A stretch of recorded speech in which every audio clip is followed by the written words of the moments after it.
Well, hello there, everyone. How you doing on this Super Sunday? Yep, it's May 21st in the year 2023. Yep, and I'm Mazske Finance here, coming to you from somewhere in the United States. So far, hopefully you're doing outstanding. And remember, no matter what I talk about, because sometimes I share my experiences, what I've learned, mistakes I've made, success I've had, and sometimes when you watch YouTube, don't always believe everything that you hear on other YouTubes. I will always strive to be completely honest with you and transparent. And if I learn I make mistakes, I'll point them out.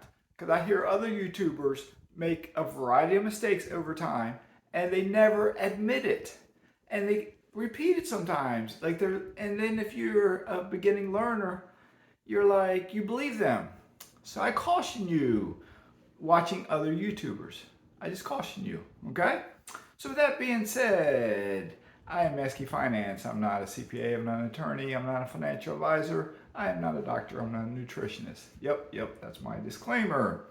Okay, how do you go from 0 rentals to 10 rentals or 0 rentals to 20 rentals and get mortgages on all of them?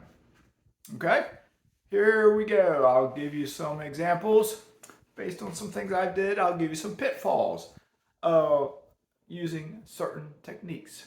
Okay, so with that being, and let me ask you this before we get started: how many rentals do you want to get?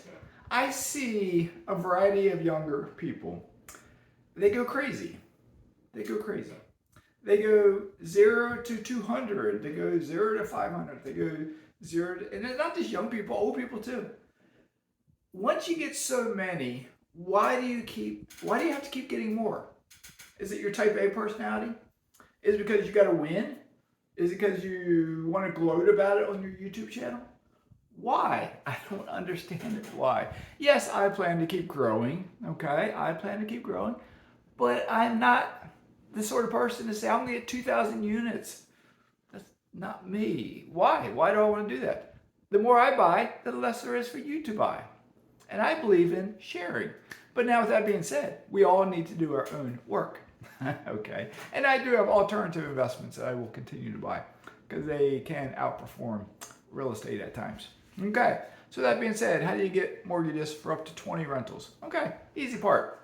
If you have a spouse and you want to start buying rentals, real estate, and you both work a job and you both can qualify for a mortgage because you've done the due diligence, you have a decent credit score, you have decent income, you have minimized your debt or eliminated your debt. So you want to start buying rental property. You can each currently get 10 mortgages, Fannie Mae, Freddie Mac mortgages in your own personal name, as can your spouse. That's 20 mortgages. Okay. I heard a YouTuber the other day, I won't mention who it is, say something to the fact that your first 4 mortgages, get them through a bank. Use a traditional lender. Get 1 through 4, get them through a bank. And then they made a statement like, from then on, use seller financing if you can. Use subject to.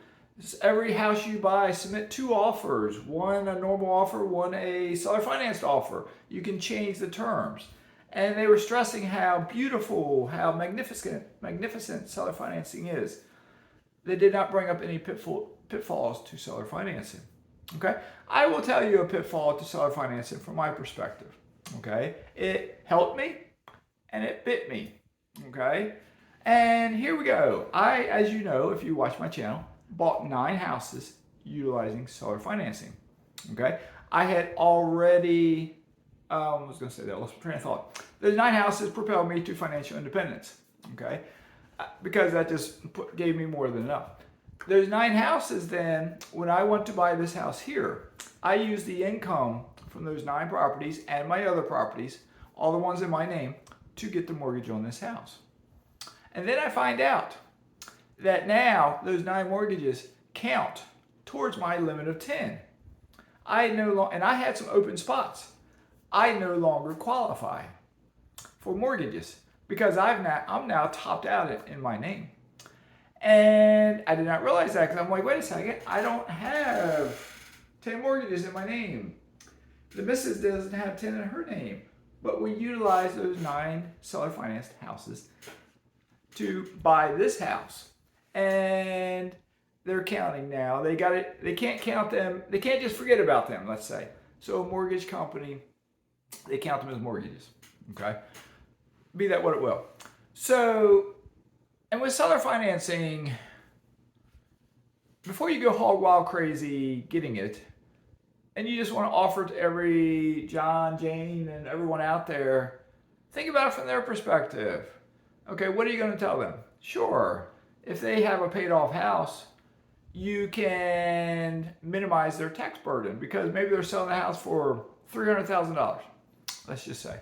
Now we'll say it's a rental property, it's $150,000.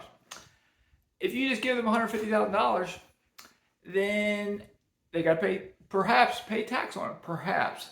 Probably not, though, because they probably don't. Look up the tax laws. They probably don't. If it's $1 million house that they bought for $250,000, they might have to pay tax on it. But as an investor, are you really buying a $1 million house?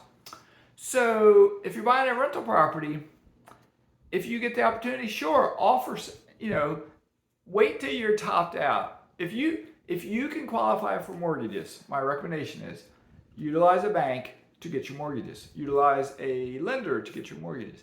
I've heard a YouTuber talk about the high interest rates. Baloney. Baloney. I bought my house up in Virginia with something like 7 or 8% interest. I was happy because people bought a couple years before me and were paying 9 or 10. I was happy. And that's how it was. So right now we have high interest rates, higher than what we've had.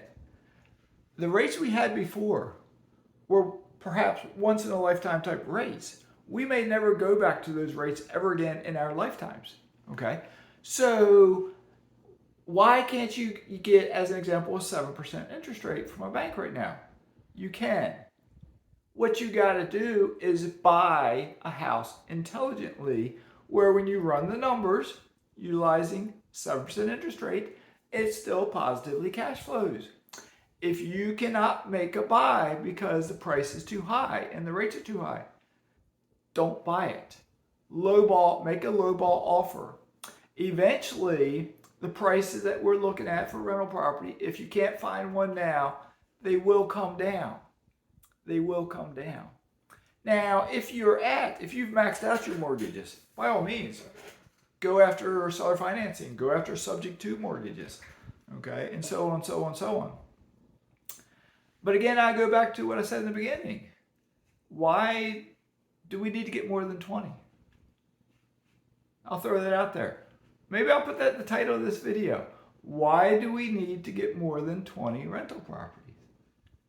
Okay. Do you want to live in $1 million house? Okay, then maybe you want to get more than 20. Figure out your why. Why? Why do you want to get to 100? Why do you want to get to 200? What is your why? Okay? Because I'm telling you, if you get on the property ladder and you buy 1, and you buy 2, and you buy 3, and you buy 4, by the time you got 4, you've probably figured some things out. Okay? So you want to buy 5, you want to buy 6, you want to buy 7. And then you really start figuring things out. At some point, you may start thinking about legal protection. And you will hear other YouTubers say, LLCs are baloney. They don't work. They work. There's certain ways to do them. Do your due diligence. Okay? I have trust. I have LLCs. A trust does not give me legal protection. It might give me anonymity, but it does not give me legal protection. Okay? Do I have to make sure I do things correctly with my LLCs? Yes. It's not that complicated. Okay? Is one house of mine connected to another? No. The ones that I have in LLCs, they're compartmentalized. They're independent of each other. I have one tax return. I do not get any tax benefits by having LLCs. That's another fallacy that some YouTubers will say. I do not get any tax benefits by having LLCs. Okay, I'll repeat that. But once you go from 0 to 10 or 0 to 20, figure out your why before you keep growing. Do you have a reason for it? What is the reason? Do you just want to get wealthy? Okay. Why? Let's think about it for a bit. Why? Most people can't answer that why. Okay? I can answer the why for myself. I cannot answer for you. I have goals and dreams and things I want to do. Okay? I don't need $25 million to do this. Do I need a pot of money to do this? Yes. Do I need a steady income stream? Yes. But if you listen to Dion talk sometimes, Dion's not going hog wild crazy on buying more rentals. He has enough. He says he's lazy. He's not lazy. He just says that because it makes good fodder for YouTube, let's say. That might not be the right word. He's not lazy at all. No real estate investor is lazy. Okay? He's quite driven, in fact. He has his own business and everything. He's quite driven and motivated. But he realizes, why does he need to keep growing? Now, I'm not saying he will never buy again. He might. I think he's trying to buy something now. I'm not saying I'm not going to grow again. I might. I'm planning to buy more.